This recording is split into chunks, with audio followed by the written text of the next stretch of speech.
can feel as if you are an outsider. So the challenge for Corona to be successful in Iceland is getting to know people and getting involved in the culture. And looked into basically all that entails to now moving here. Honestly, I should have looked harder at everything that I need to do, but sometimes you get blinded by love. I want you to pay attention to the fact that she says that she should have looked a little bit more closer, a little bit more harder into things. Because it's evident by this episode of her, she didn't look into things properly. Maybe not even at all. But hey, let's go back to what the guy said at the beginning. He said, you know, you all feel like an outsider. Now, Corona's whole concept here is that she wanted to meet people that are black who live in Iceland just to hear their experiences. And to be honest with you, the answers that they were given, in my opinion, I don't believe that none of the answers were based on them being black. Their answers were based on them just being foreigners, for them not being not being from Iceland. Of course, some of the answers that they did say, you know, well, at the very, very beginning, they literally said, yeah, sometimes we did get asked questions about why is our hair this way and da-da-da-da-da from kids, you know, not from adults per se, but from kids. And, you know, that's something you are going to expect from kids because they're going to be like, whoa, what's going on here? Adults, don't get me wrong, they probably are looking, thinking, I want to ask, but I can't ask. But either way, that tells me that people from Iceland are curious. You know, it doesn't necessarily mean that they are racist. It just means that they are curious because it's something different. And there's nothing wrong with people being curious enough to want to learn something new that they have not been exposed to most of their life. For me, there's nothing wrong with it. But either way, though, when it came to opportunities in terms of working, it seems as if you're an outsider, you will find it hard, especially if you don't speak the language. So to be fair, it's good to know that it's not necessarily a race thing. It's more about you're not from Iceland. You don't speak our language. Stop coming to steal our jobs. Leave us alone, which I understand. But as far as I know, like, it will take you some time to get certified to work here. It depends. It basically depends on how much trouble they would like to give you. But I mean, being a nurse is very important to me. it can be threatened if you're coming from the States and you have an impressive resume. So you see what he says here? He says, you know, people can be threatened, especially if you're coming from the States with an aggressive resume, okay?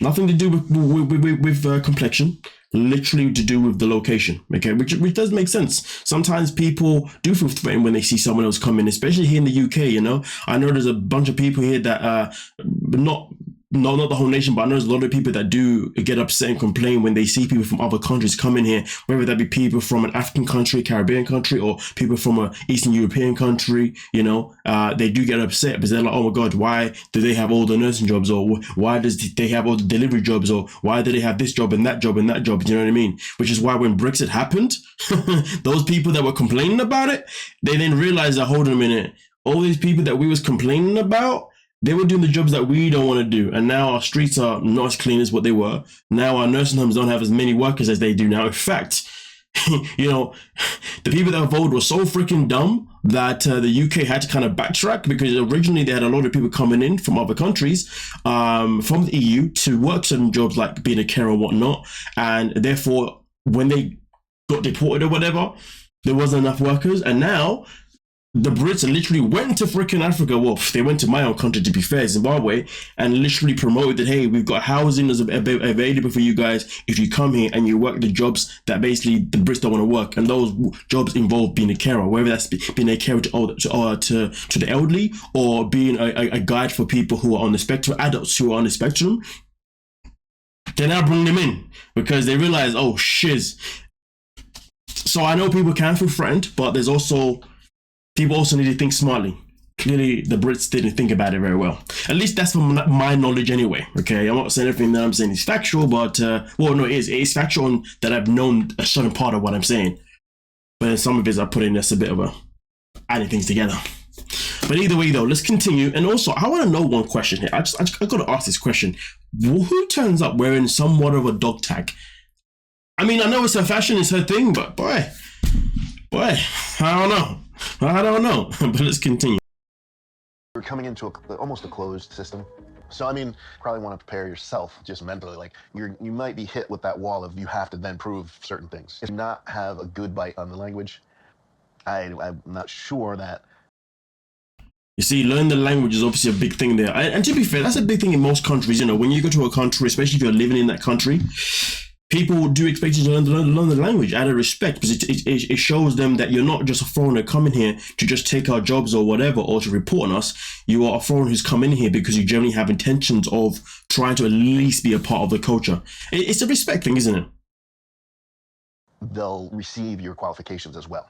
That's Hold a Bachelor of Nursing and a nursing license in Iceland.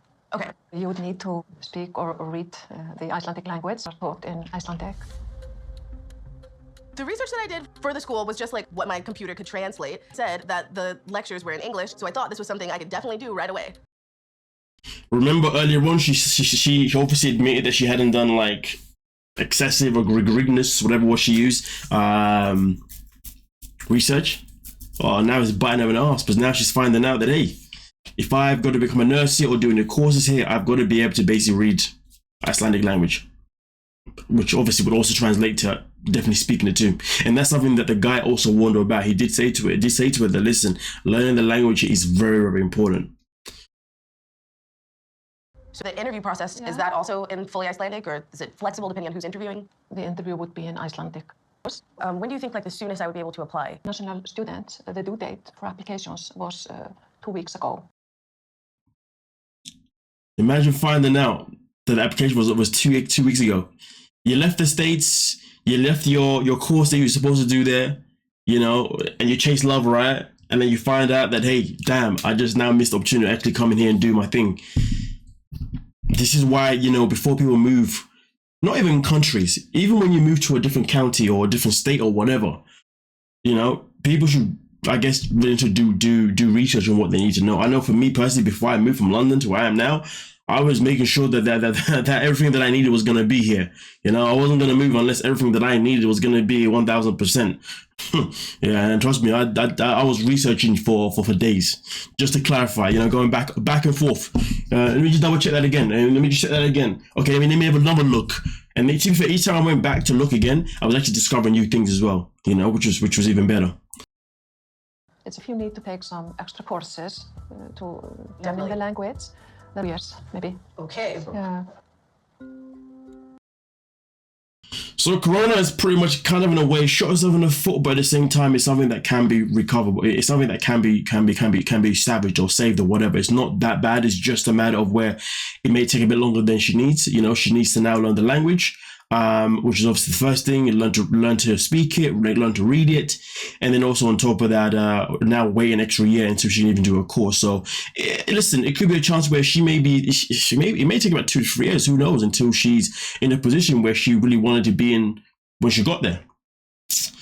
I mean, listen, at the end of the day, I guess we have to see obviously what the reaction will be next week, based on Iggy, and then obviously we can only go from there. But I really hope that from this, Corona and maybe people like her can not make choices so impulsive sometimes, and to really do some deep research.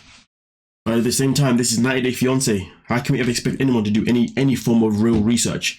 We can only expect calamity storylines, you know, train wreck behavior.